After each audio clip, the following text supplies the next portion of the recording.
Hello and welcome back to our channel. Today we got another collab video. I put a logo of the other groups of YouTubers up here somewhere, and I'll also put a link in the description. Today's video, we interview Beth and Ricky Hill from the Hills on Tour, as you can see in the thumbnail of the video. So yeah, it was a good chat, wasn't it? Yeah.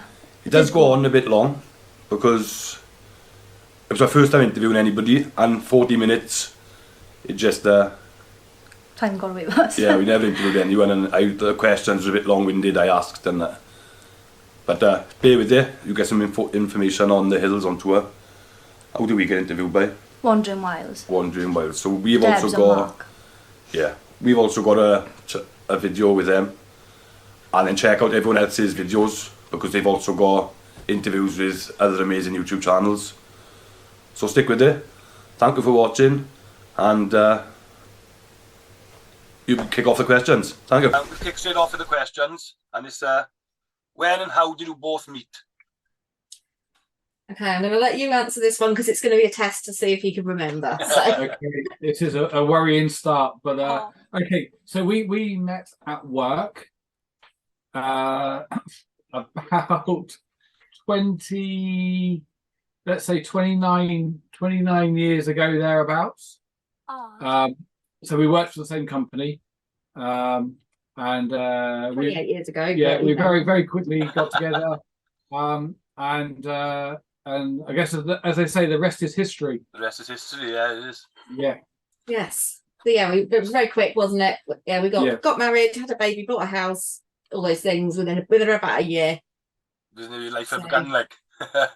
Yeah, absolutely. It was the right thing to do because look, you're still going. Yeah, we'll say yes.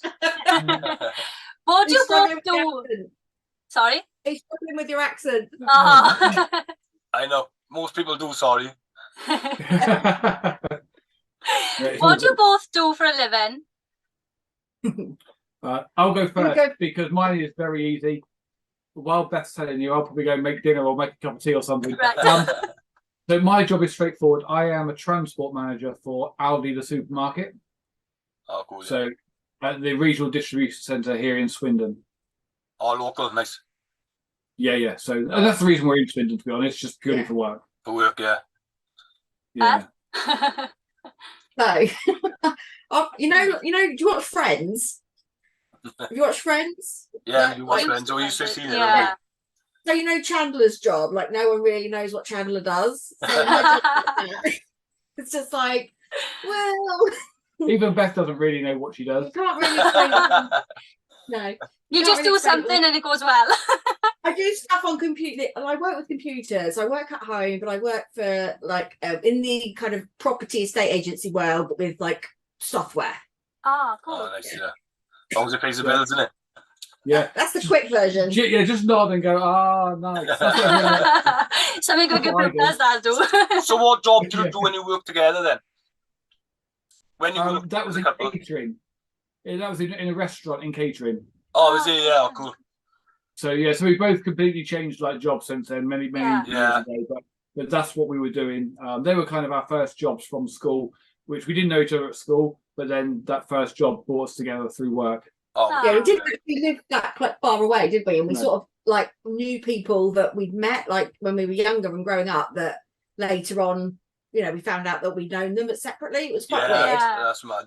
Yeah, that's cool. Our friends had we'd got friends that had met each other, but not. It was just very weird. I think we were meant to be. Yeah, of course. Yeah, your paths just ever crossed, but your paths crossed at the right time. Yeah. It was one of those things. But we used to work in little chef restaurants. I don't know if you even remember what they are anymore. I'm just about to remember the little chefs. Yeah, only just. I know, got a clue. The fact they packed up, as far as we're aware, was nothing to do with us. No, it wasn't. That's just coincidence. They were really busy when we went there, weren't they? Right. We got the questions to you and ask, how long have you been travelling in a motorhome? And did you start off with a motorhome? Was your first vehicle like a motorhome, or do you go in tent or? I'll let you take this one as well. Okay, so we've only actually had our motorhome in the last couple of years. So we bought the motorhome in lockdown in 2020. Yeah. We talked about it on and off, kind of more of a an idea for the future. Yeah. But hadn't When you done retire, yeah, later in life when we retire, whatever, but down the line kind of thing. I'd done nothing about it, and then we would not discuss it for, let's say, 6 months. Probably. Yeah, that's what It'd randomly crop up again, and we'd start talking about it, then do nothing. And so during lockdown, we decided that now's the time. We weren't even planning on buying one. If you want the full story, we literally drove past a dealership because one road was closed, and so the sat nav took us down a different road. And we passed a dealership on our way to Devon, and we said, you know what? If we've got time on the way back up, why don't we pop in and actually have a look at some? We've talked about it for ages. Yeah. But we've never even set foot inside one. Let's go and have a look at some. So we popped into this dealership just on the side of the M5, and we looked around loads. We looked around all the used ones. There's probably 100 motos. Yeah. We'd probably been in all of them at least once. And then we were heading back to the car, and we bumped into the salesman who just asked kind of what we'd seen, if we liked anything. And we said, no, not really. And he said, go in the showroom. There's a new one on the end. Just go and have a look. He said, I'll leave you. I'm not going to try and sell it to you. Just go and have a look. I think it'll be right for you. So we made the fatal mistake of going in the showroom and going to the one on the end. And the minute we saw it, we said, this is perfect. Yeah. But it was crazy money. We had no intention of spending that. No. So we left. And then by the time we'd driven back to Swindon, we'd talked ourselves into buying it. So we just dropped him an email and said, yeah, go on then, we'll take it. We hadn't test driven it. We'd never ever used a motorhome before, ever. You've never been in anything camping wise, had you? No. Literally, you never camped. No. My parents had a caravan. So Yeah. I caravan for years as a child and kind of young teenager. Yeah. So at least I had a vague idea of what it was like. But yeah, you literally. No. But yeah, we didn't test drive it or anything. We just put a deposit down. Just went yeah, up like Baldo. Yeah, so that was 2020. It was August of 2020. So we literally picked it up in September, and away we went. Go straight to Scotland. One of the biggest impulse buys ever. Like. It was. And we kind of thought we'd like it. Yeah. But didn't realise actually we would love it. And so it exceeded all our expectations. So we haven't actually got the same van. We last year, actually a year ago, pretty much now to the day, because everything's coming up for renewal, all the insurance, the tax, all that. So I know it's a year. We swapped it for a different one. Yeah, because we liked it so much, so we just swapped it for another one. Yeah, look different where you're going now, isn't it? Yeah. Yeah, the one you saw Beth in probably when you met her. Oh, we didn't see the van, but no, we've seen I've watched through. Do you know what I mean? We've seen the van, and lovely, awesome, massive thing. Yeah, it does the job, doesn't it? Yeah. Oh, it's nice. Yeah. I'd love that. No, When did you start your YouTube channel?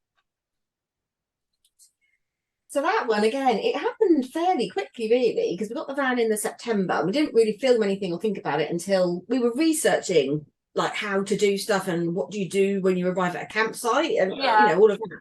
So we came across Bob Earnshaw, good old Bob Earnshaw, the grandfather of YouTube for motorhoming. And then obviously YouTube suggests other channels. So then we started watching Bradford's, didn't we? And a few other channels. And then we were just sort of like, well, that's quite a nice idea. But, it's not really for us. We've got time. We're no good at that sort of thing. And then we wanted to show my mum, didn't we, what we were up to, because she lives alone. So we kind of like, what's the best way of showing her our travels?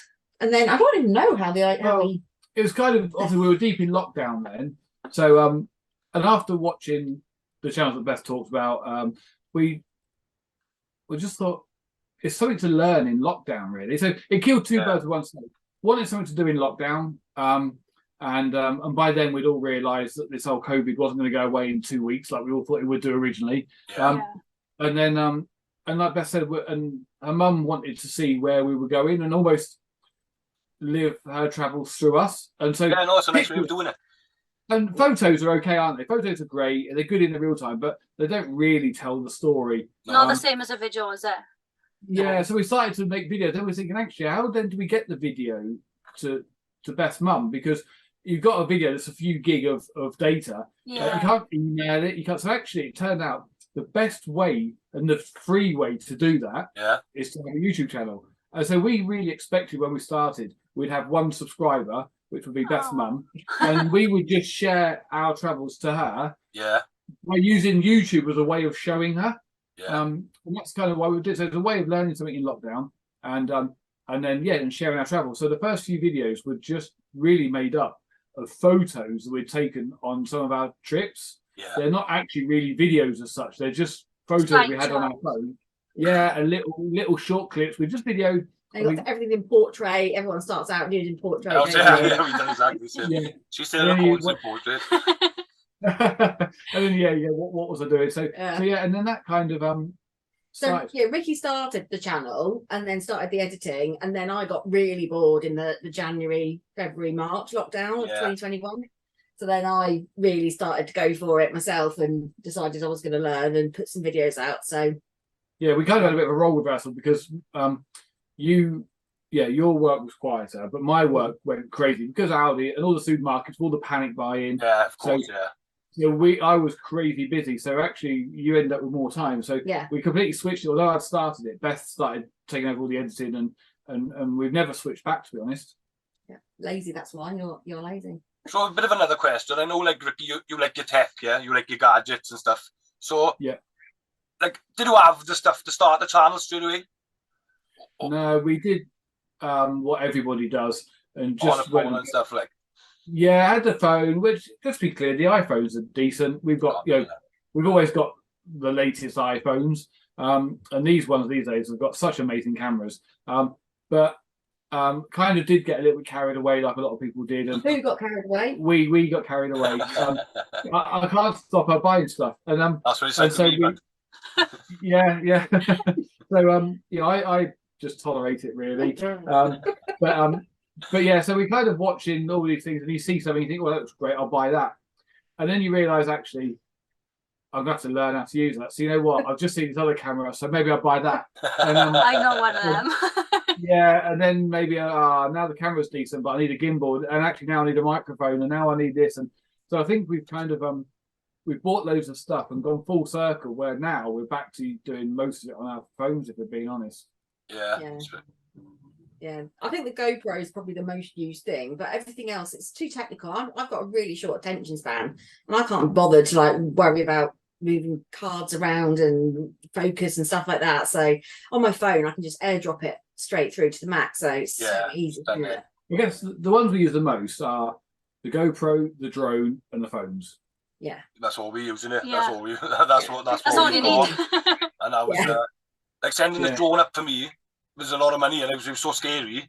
I'm like, right, stick to this one. We buy the newest one. No, I'll stick to what I got him in. Just because, like, for my equipment, I could get better, but I'm still learning so it's pointless. Do you know what I mean? I'd rather learn with. Well, you got first. I couldn't imagine crashing the newest drone. Well, Ricky persuaded me that he absolutely needed, just so badly needed, the newer drone that had like the collision aversion and all that stuff. So because he had crashed his about 4 times, so I eventually gave in, and I was like, fine, just get it then, because he had to have it. So the idea is that now, because the other drone has been crashed several times, it's not perfect anymore. So now I can learn with it. And that's my challenge for next year. So if I crash it, but I would definitely say that if I did it all again, I would just probably stick to my phone, but just get really good with the phone. Yeah. Because some of the channels out there, like, are recording on like iPhone 4s or whatever, iPhone 5s, and the quality is amazing. They're just really good. You know what they're doing there. Yeah, rather than keep moving to new equipment, spending a little bit of time getting mediocre at it, and then going, actually, I need to move on to something else now.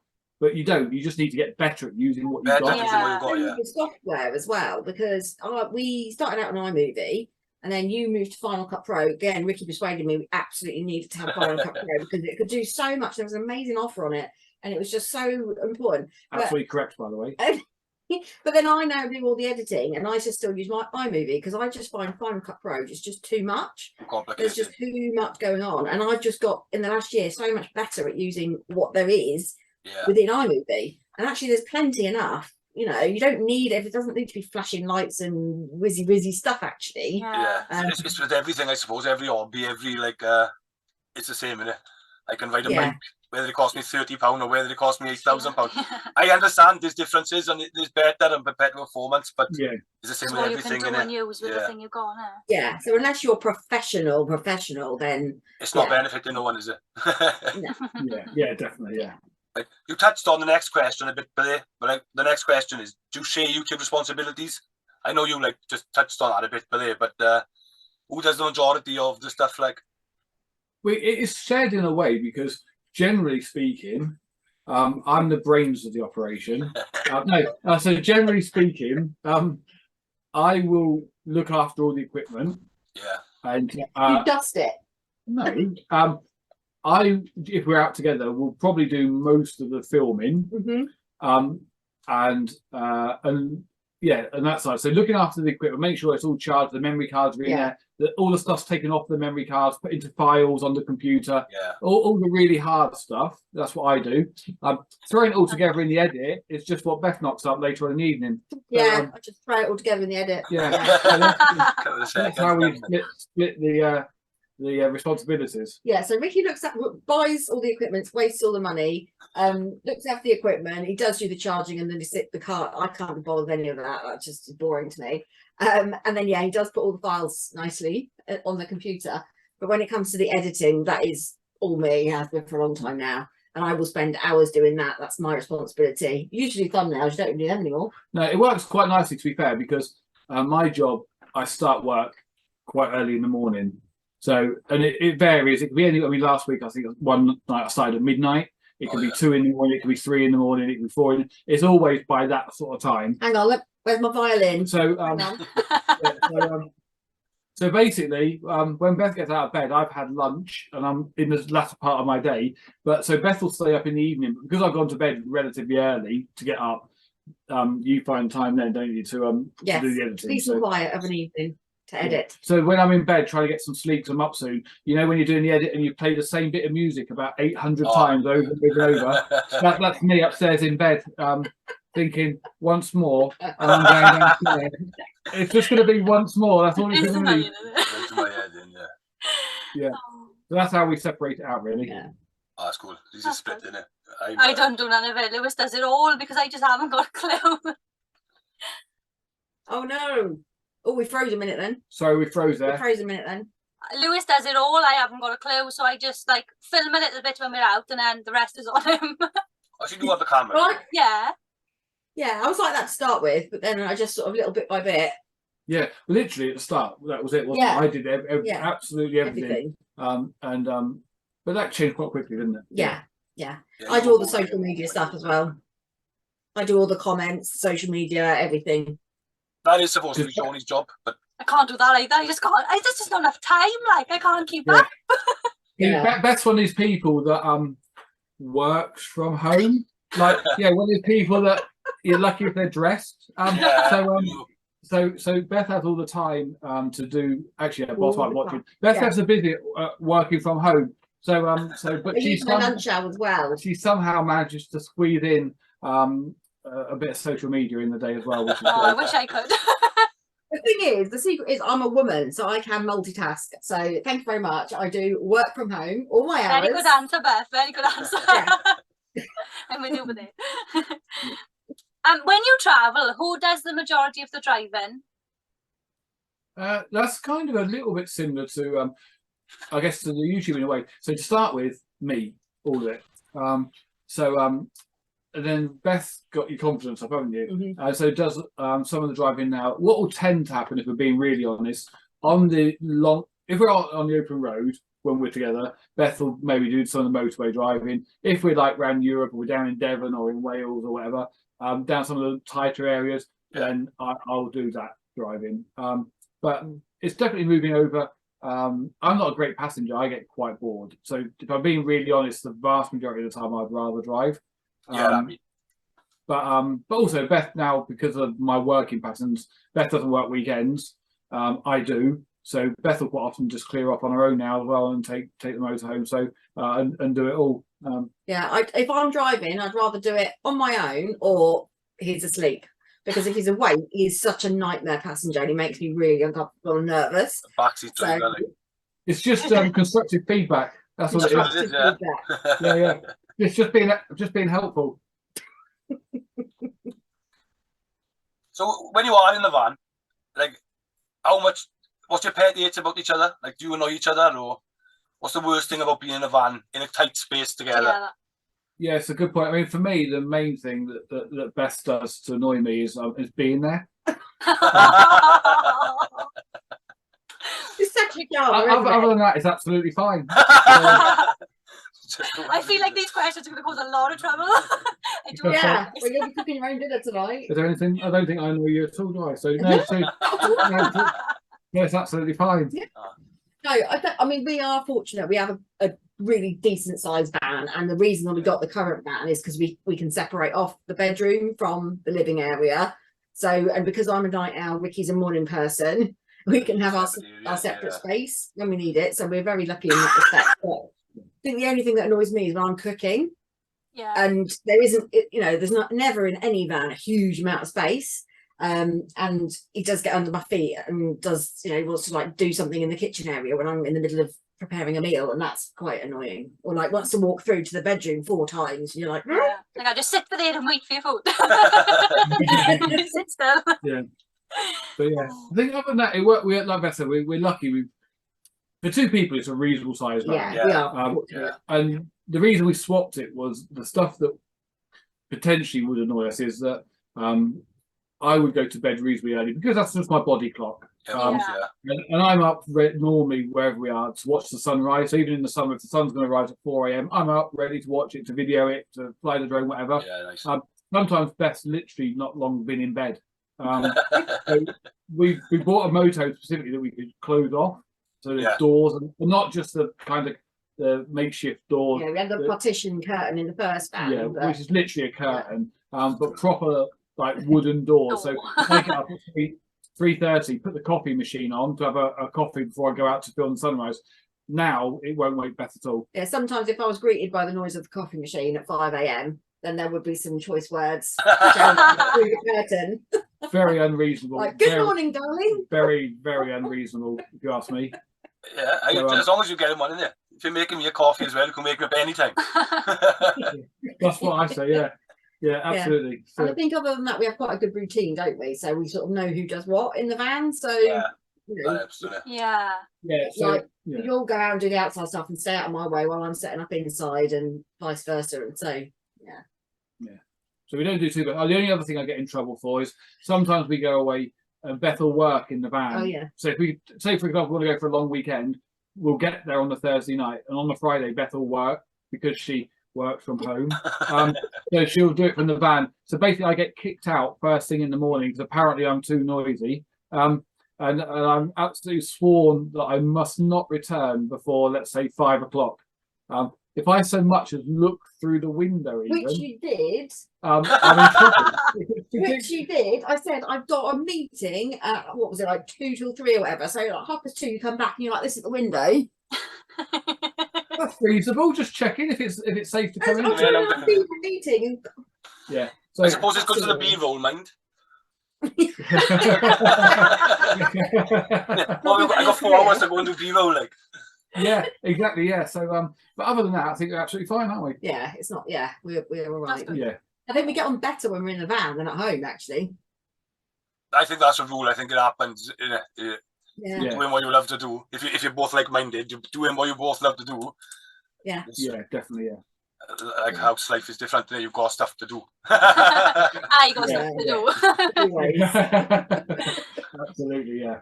Where is your favourite place to travel in the UK and outside of UK? It's really difficult. We were talking about this the other day, weren't we? You know, when you go through it in your head, you think, oh, it's this place. And then you kind of go, oh, but actually, what about that place? Oh, what about this place? I have to say that Scotland has fond memories. Now, whether that's, I mean, it's a great place, but it was our very first trip. Beth mentioned earlier on that we picked our van up on the Saturday, and on the Tuesday, everyone says, when you get your van, just do something local, even sleep on your drive if you need to, get it all working, test it. So we did the obvious thing, picked it up and drove to Scotland. On our first ever time in the motorhome. 2 weeks travelling around Scotland, and we were lucky. The weather was amazing. We were wearing like shorts and t-shirts in September. Yeah, it was great. And we went to some amazing places. So Scotland was amazing, and I would love to go back. But also we went to into Wales last year, and that was amazing as well. The Pembrokeshire place. Yeah, and there's other parts. We were going to go back to Wales, and then we ditched our plans and went to Germany, which is a random thing to do. But we need to go back and do that because we had lots more planned, and there's some amazing parts in Wales. We used to live in Devon, so Devon holds fond memories. To be honest, there are so many good places. It's so hard to pick one place. Yeah, Scotland was stunning for the views, but they're all around the UK. There are just so many amazing coastlines, aren't there? And of course they are. Yeah, you know, and so variant. They're so different in every part. Yes. It's like we're such a small island, and we're so vast in what we've got. Like 10, and I'm lucky when we live in the valleys, isn't it? I've got the best coastline in the world, in my opinion. 20 minutes down the road. I got Brecon Beacons 20 minutes the other way. Do you know what I mean? There's something everywhere, isn't there? So I love Britain. We haven't left Britain a lot, but Britain for us is. I could explore it for the rest of my life, couldn't we?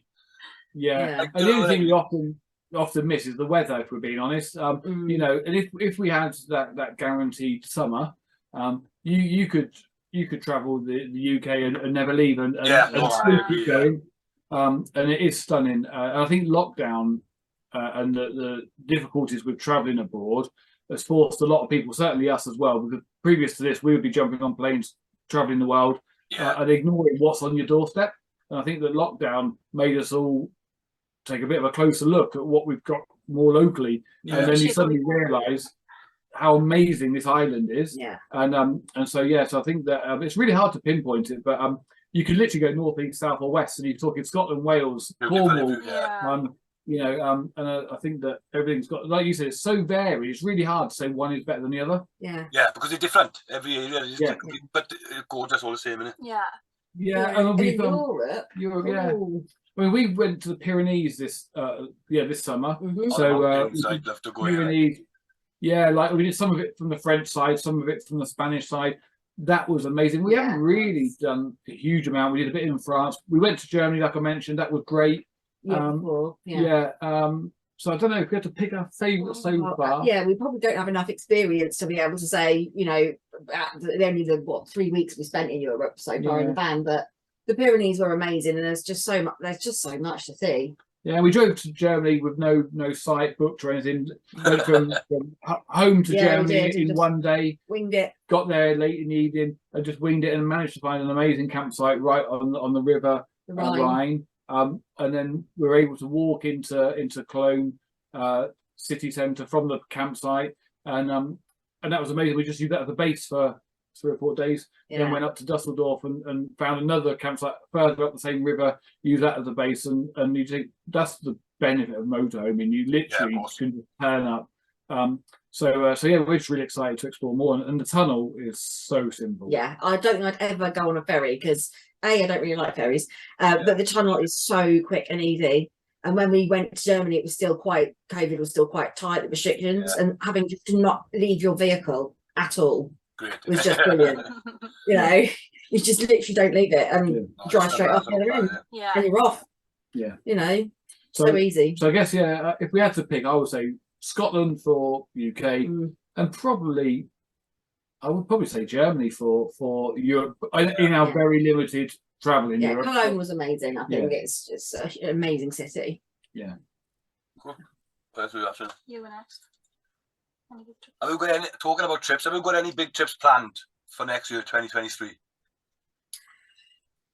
We want to do Norway. We really, really want to do Norway. It looks amazing, doesn't it? Before we bought the motorhome, we said right from the outset, on our bucket list would be to go to Norway, do the fjords, and the Northern Lights are my massive bucket list thing. And when we bought the motorhome we've got now, and it sounds a bit stupid, but the back, it's got an amazing skylight kind of like window that sort of spans across in several sections, so you could literally lie in bed and look up at the sky. And so like my dream would be to sort of lie in bed and look up at the Northern Lights. Oh, so but with our work schedules don't really coincide very well necessarily, do they? So there's never enough time off work, is there? You've enough got to make the money holiday. to do these things. Like. I know. Yeah, so if we just win the lottery, but yeah, Norway would be. Yeah, so we haven't actually. Yeah. We've got. For honest, we haven't got anything planned. We've got a traditional family holiday with our kids in May to just jump on a plane, a package trip, because we had that booked before COVID and everything got cancelled, so we've just kind of rebooked the same trip. Yeah. Other than that, we will spend every other day of our holiday allowance in the motorhome somewhere. We haven't just booked anything yet. That's all. Yeah, no, it's just wing it, innit? And have the best time of your life. Like. Yeah, we did wing it. Yeah. Both times in Europe, we just winged it. We've not booked anything. Plans don't go to plan, do they? No. Make a plan and it goes wrong. Wing it, then you have the best time of your life. Yeah, and when we first started, we were very much, if you're away for 2 weeks, every night is booked in a campsite somewhere, and you moved on and you planned it 2 days here, 3 days here, and that was great, especially when you're new, because you knew where you're going to be. You put the postcode in, you just head there. As we've got more experience and become more relaxed, we prefer now to actually not do that and just. I love the jeopardy. I'm a bit weird like that. I love the jeopardy of having no idea where we're going to end up. And will we be in a car park? Will we be in a campsite? I don't know. Where will we be? Don't know. Did you care about it? Like if you're in the car park, like. Everything is so controlled in life, isn't it? And at work, you've got to work to a schedule. And you've got to meet this time and that deadline, and it's just the 2 weeks of the year where you can just do what the hell you want. Free to use my own wild imagination. Yeah. This year was our first year discovering like the festivals and the meetups. And the van life. Van life, everything. When did you discover yours? I think our first proper festival was Stratford Overland International Camper Van Adventure Overland Show in 2021. Yeah. The June show in 2021. So that was the first show that had gone ahead after all the lockdowns. Yeah. So everyone was absolutely buzzing to be out of the house and out. And so it was one of those ones where everything just came together. So everyone was out. So pleased to meet up. The weather was stunning. Yeah. And so I think everyone came out and just enjoyed it so much. It just ticked all the boxes. And it was literally amazing, wasn't it? Yeah, it was such a party feel, real festival feel. Everybody was just so happy and buzzing to be out and meeting people. And for us, the first time that we met a lot of YouTubers that we've been watching for a while, so we were a bit like, I still like I know. Yeah, so that was great. And we've been to sort of the Warner's show. We've been to Shepton Mallet, haven't we, in 2020. And I've done a couple of Warner shows, but in terms of that festival feel, proper van life, parking up in a field, it was the Overlander show 2021, the first one. We enjoyed Overlander, didn't we? Yeah. And then thank you. The last question would be, if there's anything different you would do when starting out, would it be anything? Were you happy the way you've done it, or would you change up, I don't know, whether getting new equipment before you started, or anything? I think so. You said earlier when we bought our van, we had about a month or 6 weeks between sort of agreeing to buy it and collecting it. So we literally every night was watching, like you said, Bob Earnshaw, like all the way back to the start of his back catalogue. Says if you want to empty a toilet, this is what you do. If you want, if you're going away, this is what you need. So we literally watched Bob making a shopping list and bought it all. And I don't think we kind of did too much wrong in that respect. Of course. There were a couple of odd little bits and pieces that I probably wouldn't buy now if I did it again, but nothing major. Like we and ahhed for about an awning for forever. And every time we go to a show, there's a stand that's got awnings. I look at it and sort of think about it, but I'm probably glad we didn't. I think that would be a waste. I mean, they say it's a divorce in a bag, isn't it? And Definitely for us, it definitely would be. We haven't bought that. So I think from like equipment wise, I wouldn't really do anything different. From a YouTube perspective, definitely I would probably have not bought a load of the cameras that we bought. And I would just have either just stuck to my phone and just got a gimbal and some proper mics. Probably that. I think for me, I think that's the only thing I would have done different. Not bought so much camera equipment for YouTube. But from the motorhoming side, think it's Yeah, and I think from the YouTubing side as well, I think, well, in life, my motto is keep it simple. And I think remember also with the YouTube why you started it and what's important as well. So it's really easy to get caught up and spend all your time, your energy, and a lot of money on equipment, you know, buying, you know, people pay a lot of money to get their logo made, and we're quite cheapskates, aren't we? And we make a lot of stuff ourselves and like we'll cut corners, but it is really easy to get wrapped up in it and just sort of lose the reason that you started it in the first place. It is hard, but like we watch 1,000 videos, YouTube videos, all the same style, with 300 bits of equipment. That's the best, that's the best, and that's the best. So I'm like, I need to try more. And it is complicated. I believe, like, these channels I love, if they tell me it's the product to buy, I'm like, baby, you need to buy this product. But it's what suits those best, isn't it? Because that's what they got. The next video I turn over, it's a different product. Like, maybe we should buy both. And then the trouble is you don't get particularly good at any of it, do you? Any of it, no, exactly. It's too many, just too much to learn. Too much going on then, isn't it? Yeah, so I think and like Beth said, the main focus is enjoying your travel. And if you document it along the way, this is how we feel. I mean, it's not right or wrong, it's just how we feel. The YouTube is just documenting our travels, but the main purpose is to go and have a good time. So sometimes we'll go away and we'll say, we're not even going to pick up the camera. We're just having a great time and we're not going to bother, because you can't help but every time you pick up the camera, it does interfere, if you kind of want to look at it like that, with your free time, because you've got to do everything free. You've got to do everything 3 times, because you've got to go set up the camera, then go and get back in the van, drive past, someone's got to jump out, go back, get the camera. And sometimes you just think, you know what, that's just detracting. Just enjoy the moment. And so sometimes we'll go away and just go, we're not going to do it. And a lot of the meetups we do, that you mentioned on the last question about kind of, we used to say we're not going to film. Everyone and their mate is going to be doing a video, probably better than us, let's be honest. So let's just enjoy it. And then when we go off on our own to wherever we go to, maybe we'll make a video of that, because that's just about us going away.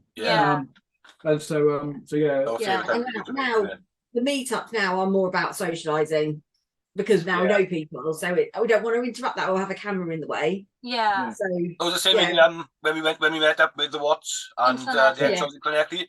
We did film. I filmed a few things, but not enough to make a video, because I was like enjoying it, and then I was with family all day at the same time. It was like the 4 of us for the first time for a while. The kids come and we were just enjoying our time away, and we've been working constantly. And perfect. And that's, and she was like, "Oh, YouTube." I'm like, "Ah, I know, but don't worry about YouTube this weekend, innit?" And it's content. We haven't got a lot of content. It's like, "Oh, let's make some content." But I enjoy it too much. I enjoy the way we are. So we don't film a lot. So then we don't have a beginning and an end in the middle to put together. We just got like random bits of stuff. I film a beginning, and then I get a bit drunk or something. Sometimes we'll put lots of effort into filming the start. Like we'll do loads leaving the house, putting off the drive, and then we'll get there and go, just chuck it in the bin. We're not going to bother because we're enjoying ourselves. But that's what life says about, isn't it? And then finding a balance, I suppose, is great. But definitely. And you do lose sight of that, and you get wrapped up in the whole YouTube thing. But so we've just tried more recently, haven't we, to sort of just see how we feel in the moment. If we feel like filming, we'll film it. If we get there, then you know what? But sometimes you get to the end of the day, you think, "Oh crikey, I haven't filmed. Oh, what am I going to do?" And we go, "Just leave it then. Don't bother." That is a sinking feeling, though. Not driving home from the best weekend of your life and think, "I didn't get none of that." Yeah, he's been devastated coming home from a tour day away. He's like, "I didn't record nothing." I'm like, "Well, we still have a nice time. We're morning." And you either sort of decide, I'm going to put a video out every week, and it's regimented, and I'm going to live and die by that 5 o'clock deadline, or more like us and just put one out whenever it's ready, because I want to put something out that I have created with pride and passion. And it's ready when it's ready, and I'm not going to chuck them out because it's not it's not our job. You're not going to force it to be that day, though. You can do it when you're ready. And I do spend a heck of a lot of time editing. I'm really fussy and particular, and everything, sound, colour, timings, everything, and then the story. So of course, it does take me a really long time. So I can't put one out every week. And it's still crap. Oh, shut up! No, great edit. Oh yeah, I love them. You said it. The cinematic, like, is to do a. There's a lot of B-roll and that, and I like that. It is engaging, isn't it? Do you know what I mean? There's a lot of and she's storytelling because she's talking. We want to do the dubbing. Do you know what I mean? I'd like to film it and overdub it, but we don't get Yes. enough B-roll for that, do we, and stuff. Do you know what I mean? I concentrate too much on like trying to get footage. And we speak too Yeah. fast for people to understand us, so it's really hard to speak It's got over. subtitles. Yeah. They don't even know what we're saying. We tried. Oh, anyway, we've kept you long enough. Thank you for joining us. Thank you very much. Yes. You've been great, and thank you for making time to, do you know what I mean? Just have a chat with us, like. Yeah, that's really good, and hopefully I'll get to meet you guys somewhere in the future, somewhere in a field somewhere. I guess. Yeah, quicker than the quick meet and greet I had with Beth. It was like, oh, hi, I'm Beth. Because I got to go on the road to Gordon. Yeah, clothes. You got a photo. Yeah, I had a photo. Privileged. Yeah, Oh, yeah. Thank you very much for making the time to speak to us tonight. No problem. it's Great been talking to you. Yeah, it's been lovely to It's been speak great to to you. get to know you. And you too. Yeah. Yeah, take care. Take care. Thank you We'll very catch you much. soon. Yeah, You see you. too. Bye. Bye. Thank you for that. It was thank you for watching. If you're still here at this point, that was our interview with Ricky and Beth Hill. Thank you so much for letting us interview you and being so courteous with a few problems we had in the beginning and throughout the video. But We got there in the end. we got it in the end. So thanks for watching. Have a great Christmas, and if we don't see you, hopefully see you in the new year. Thank you and bye.